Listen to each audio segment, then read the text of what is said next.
Salam, hər vaxtınız xeyir. Mən İşıq Nöqtəsi Tədris Mərkəzinin Azərbaycan dili və ədəbiyyat müəllimi Rüstəmli Səkinə. Bugün sizlərlə feilin qrammatik məna növlərini və feilin təsviflənən formalarını, yəni ki, feilin şəkillərini keçəcəyik. Gəlin başlayaq feilin qrammatik məna növlərindən. Feilin qrammatik məna növləri subyekt ilə obyekt arasındakı qarşılıqlı münasibəti əks etdirir. Subyekt dedikdə işi icra edən, obyekt dedikdə isə üzərində iş icra olunan əşya nəzərdə tutulur. Və hərəkət müxtəlif şəkildə icra oluna bilər. Yəni ki, hərəkəti icra edən subyekt məlum ola bilər, məhsul ola bilər, yaxud da subyekt hərəkəti öz üzərində icra edə bilər və yaxud da hərəkət qarşı-qarşıya, yaxud da birgə şəkildə icra oluna bilər. Buna əsasən feilin 6 qrammatik məna növü mövcuddur. Məlum növ, məhsul növ, şəxssiz növ, qayıdış növ, icbar növ və qarşılıq birgəlik növ. Və feilin qrammatik məna növlərinin şəkilçiləri leksik şəkilçilərdir. Bunu mütləq yadda saxlayaq və feilin qrammatik məna növləri mütləq feilin özündən yaranmalıdır. Lakin məlum növ burada istisnadır ki, digər nitq hissələrindən yaranan feilləri məlum növ kimi götürə bilərik. Gəlin elə məlum növün özündən başlayaq. Məlum növdə hərəkəti icra edən şəxs, yəni ki, subyekt məlum olur və məlum növün xüsusi bir şəkilçisi yoxdur. Gəlin nümunələrə baxaq. Məsələn, babam bağda işləyir.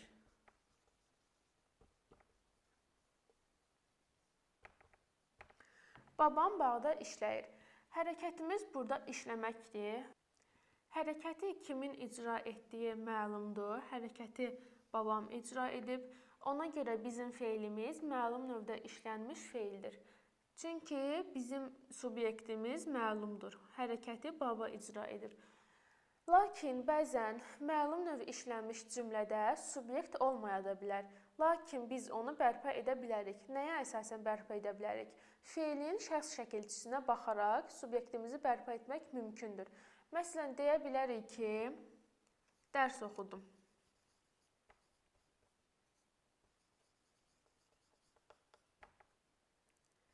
Hərəkətimiz oxudum feilidir.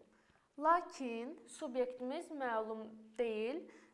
Biz M şəkilçisinə əsasən subyekti bərpa edə bilərik.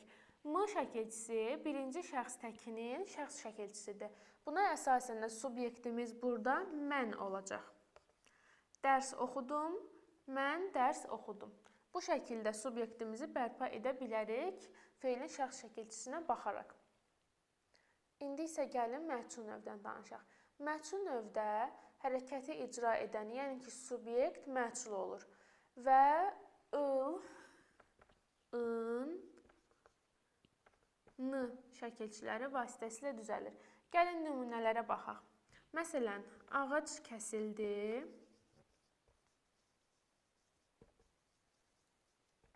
Yaxud da stollar içəri daşındı.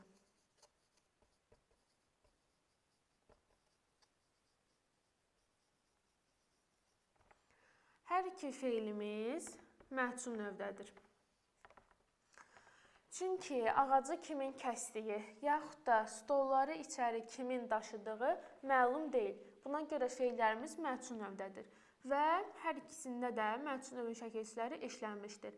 Kəsildidə ıl, il, ol, ül şəkilçisi, daşındıda isə n şəkilçisi işlənmişdir. Və hər ikisi məhsul növdə hesab olunur. Bəzən subyektimizi bərpa edə bilərik, ancaq bəzən. Məsələn, necə bərpa edə bilərik?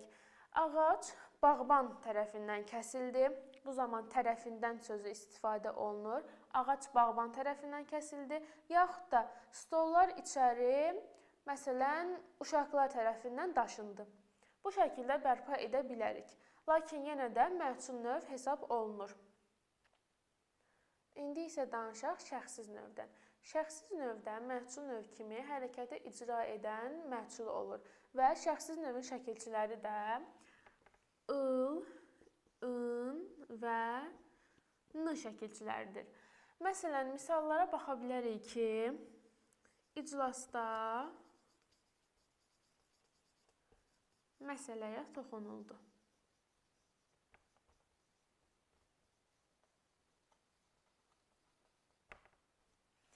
İclasda məsələyə toxunuldu. Toxunuldu feilimiz şəxssiz növdə olan feildir və ıl, il, ul, ül şəkilçisi vasitəsilə düzəlib. Bəzi şəxssiz feillərimiz var ki, biz həmin feillərdən istifadə edirik şəxssiz növü düzəltmək üçün. Məsələn, rast gəlinmək, yanaşılmaq, istifadə edilmək, yaxud da istifadə olunmaq. Bunlar bizim şəxssiz feillərimiz adlanır və şəxssiz feillər yalnız üçüncü şəxsin təkində olur. Bunu yadda saxlayaq. Şəxssiz növün məhcun növdən əsas fərqi bundan ibarətdir ki, biz məhcun növdə bəzən subyekti bərpa edə bilərdik. Ancaq şəxssiz növdə subyekt heç cür bərpa olunmur. Məsələn, nümunənin özünə baxaq. İclasda məsələyə toxunuldu. Məsələyə iclasda kimin toxunulması bilinmir və biz onu bərpa edə bilmərik. Məsələn, deyə bilərik ki, iclasda məsələyə müəllim də toxuna bilər, direktor da toxuna bilər, valideyn də toxuna bilər, yaxud da vəkil də toxuna bilər.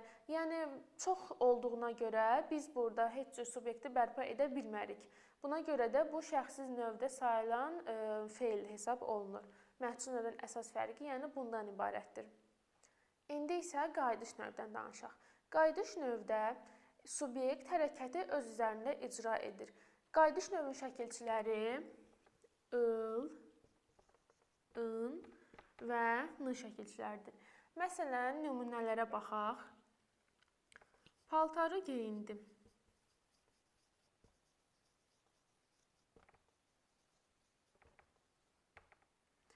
Yaxud da deyə bilərik ki, toya getmək üçün bəzəndim.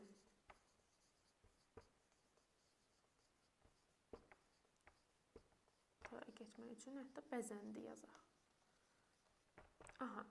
Burada geyindim və bəzəndi feilləri qayıdış növdə olan feillərdir. ın, in, un, ün şəkilçisi ilə düzəlib. Burada da n şəkilçisi vasitəsilə düzəltmişik. Və paltarı geyindim. Paltarı özüm geyindiyimə görə geyindim sözü qayıdış növdə hesab olunur. Həmçinin də bəzəndi. Toya getmək üçün bəzəndim. Subyekt özü bəzəndiyinə görə, yəni bəzəndi feili qayıdış növdə hesab olunan feildir.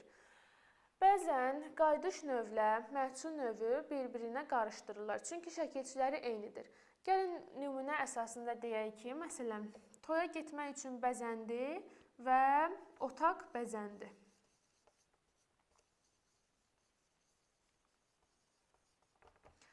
Hər iki feilimiz bəzəndi feilidir və hər ikisi də n şəkilçisi vasitəsilə düzəlib. Biz necə ayırd edə bilərik ki, hansı qayıdış növdür, hansı məhcun növdür? Onların mənasına əsasən. Məsələn, qız toya getmək üçün bəzəndi. Qız özü bəzəndiyinə görə, hərəkəti öz üzərində icra etdiyinə görə burada bəzəndi feilimiz qayıdış növdür. Ancaq otaq bəzəndidə isə otaq öz-özünə bəzənə bilməz. Otağı kimsə bəzədiyinə görə də burada bəzəndi feilimiz məhcun növ hesab olunur. Yəni onların mənalarına əsasən biz ayırd edə bilərik ki, hansı qayıdış növdədir, hansı məhcun növdədir. Yaxud da deyə bilərik ki, qapı açıldı, gül açıldı. Qapı öz-özünə açılmadığına görə, qapını kimsə açdığına görə qapı açıldı məhcun növdədir. Ancaq gül açıldı, gül öz-özünə açılır, böyüyür. Ona görə isə burada açıldı feilimiz qayıdış növdə hesab olunur. İndi isə icbar növdən danışaq. İcbar növdə hərəkəti başqa bir şəxs icra edir və iki subyekt olmalıdır. Biri göstəriş verir, hərəkətin icrası üçün məcbur edir, digəri isə həmin hərəkəti yerinə yetirir və icbar növü şəkilçiləri dır, dir, dur, dür və t şəkilçiləridir. Gəlin icbar növə bir nümunə deyək. Məsələn, usta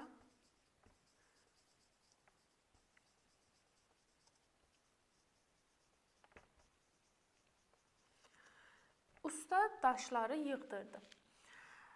Burada yığdırdı feilimiz icbar növdədir. Dır, dir, durdur şəkilçisi vasitəsilə yaranıb və usta daşları yığdırdı. Usta kiməsə daşları yığdırır. və yəni ki, onları məcbur edir ki, daşları yığsınlar. Ona görə də yığdırdı feilimiz icbar növdə hesab olunur. Lakin bəzi feillər vardır ki, icbar növdə sayılmır, məlum növdədir. Məsələn, bunlara nümunə kimi güldürmək,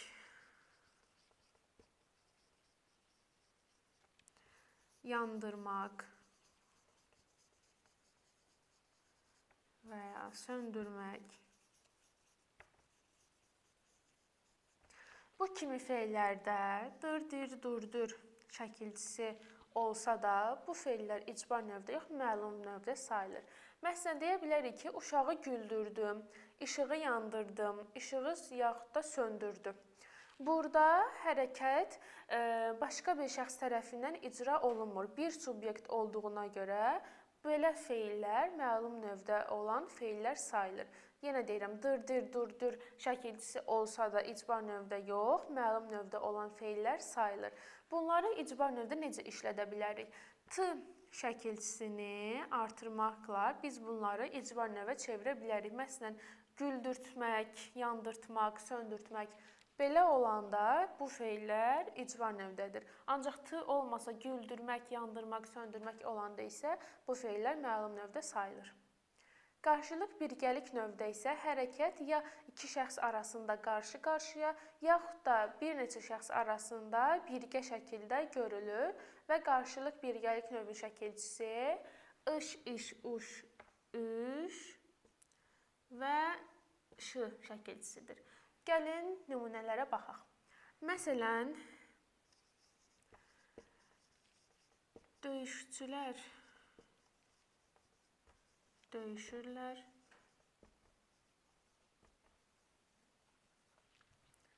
itlər hürüşürlər.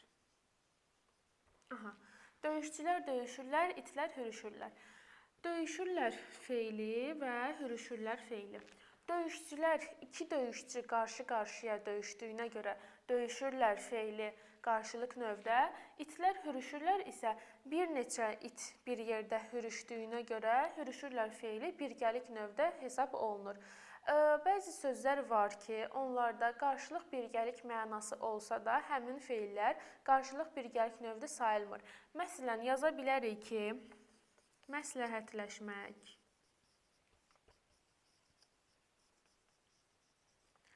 yarışmaq, barışmaq, çalışmaq kimi feillər qarşılıq birgəlik növdə yox, məlum növdədir. Niyə? Çünki demişdik ki, qarşılıq birgəlik növün şəkilçisi ış və ş şəkilçisidir. Gəlin bunları kök və şəkilçiyə ayıraq. Sözün kökü məsləhət, məsləhət ləş. Ləş bir yerdə leksik şəkilçidir. Məsləhətlə sözü olmadığına görə ş burada laş-ləş şəkilçisinin tərkibindədir. Həmçinin yarışmaq sözündə. Sözün kökü yarışdır. Iş şəkilçisi, daha doğrusu ış, yarış sözünün tərkibindədir. Kökün tərkibində olduğuna görə bu da qarşılıq birgəlik növdə deyil. Həmçinin barışmaq, həmçinin çalışmaq. Iş düzdür, qarşılıq birgəlik növü şəkilçisi ışdır. Və burada ış var, burada da ş var. Ancaq biz burada ışı, şını görüb deyə bilmərik ki, bu feillər qarşılıq birgəlik növdədir.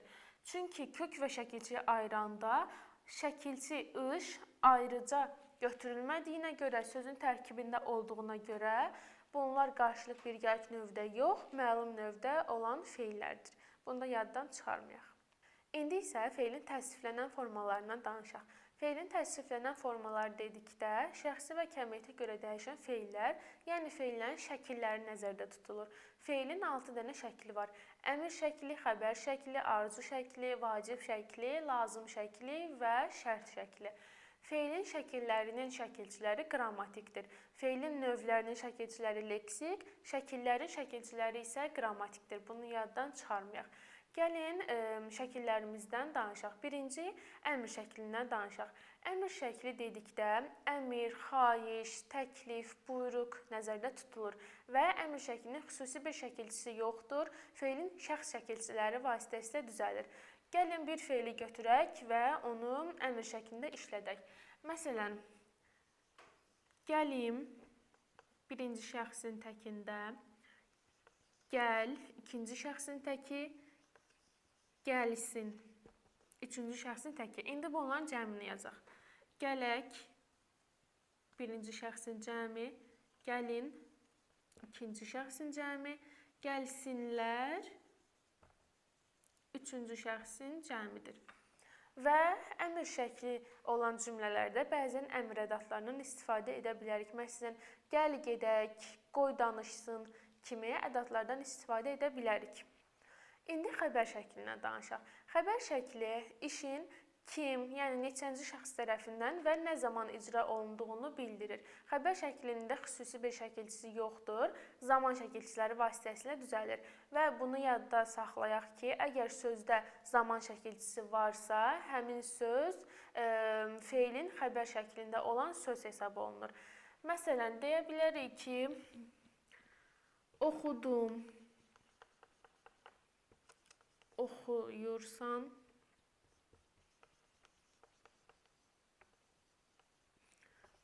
oxuyacaqlar. Oxudum keçmiş zamanda, oxuyursan indiki zamanda, oxuyacaqlar isə gələcək zamandadır. Hər üçündə də zaman şəkilçisi olduğuna görə hər üç feilimiz feilin xəbər şəklində hesab olunur. İndi isə arzu şəklindən danışaq. Feilin arzu şəkli hərəkətin icra olunmasının arzu olunduğunu bildirir və Aə şəkilçisi vasitəsilə düzəlir. Gəlin nümunələrə baxaq. Məsələn, oxuyam, oxuyasan, oxuyaq yaxud da. Feilin arzu şəklində olan sözlərdir.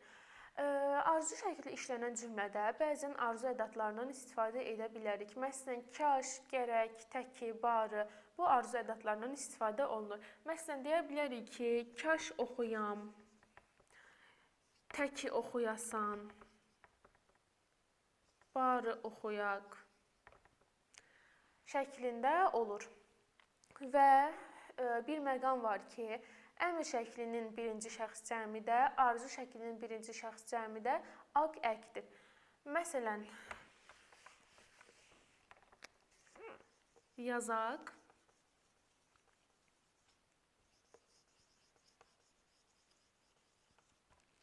biri əmr şəklindədir, biri arzu şəklindədir. Bunları necə fərqləndirərik? Əgər kök və şəkilçiyi ayırdıqda aq ək bir yerdə götürülürsə, əmr şəklidir. Çünki birinci şəxs cəminin şəkilçisi aq əkdir. Və əgər bir yerdə götürülürsə, dediyim kimi, əmr şəklidir. Yox, ayrı götürülürsə, A və Q şəklində. Bu zaman isə arzu şəklidir. Yəni, testdə sizə belə kök və şəkilçiyi ayıraraq verilirsə, yadda saxlayın ki, bir yerdə götürüləndə əmr şəkli, ayrı götürüləndə isə arzu şəklində hesab olunur. Həmçinin də əgər cümlədə əmr ədatı varsa, əmr şəklindədir. Məsələn, gəl yazaq. Arzu ədatı varsa, arzu şəklindədir. Məsələn, gərək yazaq. Birinci nümunədə əmr şəklində, ikinci nümunədə isə arzu şəklindədir. Vacib şəklindən danışaq. Vacib şəkli hərəkətin icra olunmasının vacibliyini bildirir və malı məli şəkilçisi vasitəsilə düzəlir. Məsələn, bu dərsi oxumalıdır. Oxumalıdır feili vacib şəkildədir. Vacib şəklinin inkarı necə olur? İnkarını düzəltmək üçün həm ma-mə inkar şəkilçisindən, həm də deyil hissəciyindən istifadə edə bilərik. Məsələn, oxumamalıdır. Ma inkar şəkilçisi, malı şəkilçisi, yaxud da oxumalı deyil.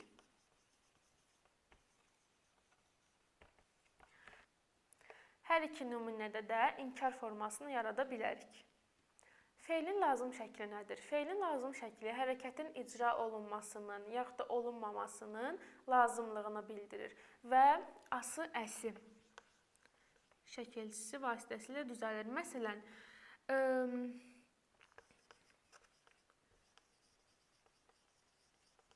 bu yazını yazasıyam.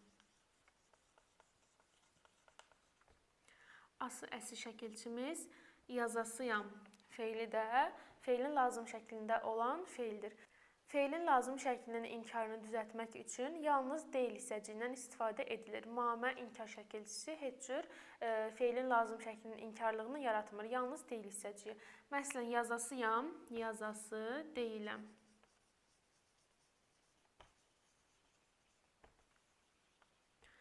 Bu şəkildə inkarını yarada bilərik. Bəzən uşaqlar feilin lazım şəkli ilə arzu şəklini qarışdırırlar. Bu hansı məqamda baş verir? Məsələn, bir feil verilir ki,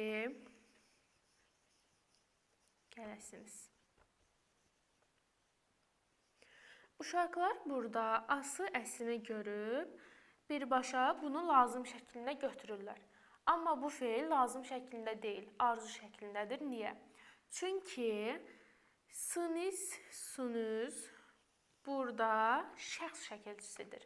Əgər sini əyə birləşdirsək, əsini bir yerdə lazım şəklinin şəkilçisi kimi götürsək, burada ayrıca niz qalacaq. Niz deyə şəxs şəkilçisi yoxdur. Ona görə gələsiniz burada arzu şəklidir. Sözün kökü gəldi, gələ, əl, ə arzu şəklinin şəkilçisidir. Siniz şəxs şəkilçisidir, xəbərli şəkilçisidir. Ancaq desək ki, gələsisiniz, bu isə lazım şəkli hesab olunur. Çünki sözün kökü gəl, ası, əsi lazım şəklinin şəkilçisi, siniz də şəxs şəkilçisidir. Yəni, mütləq şəkillərin şəkilçisindən sonra şəxs şəkilçisi gəlməlidir. Birincidə oldu arzu, ikincidə oldu lazım. Bugünkü mövzumuzdan bu qədər. Davamını izləmək üçün səhifəmizi keçid edə bilərsiniz. Həmçinin nəsə bir sualınız varsa, təklifiniz varsa bizimlə əlaqə saxlaya bilərsiniz. Sağ olun.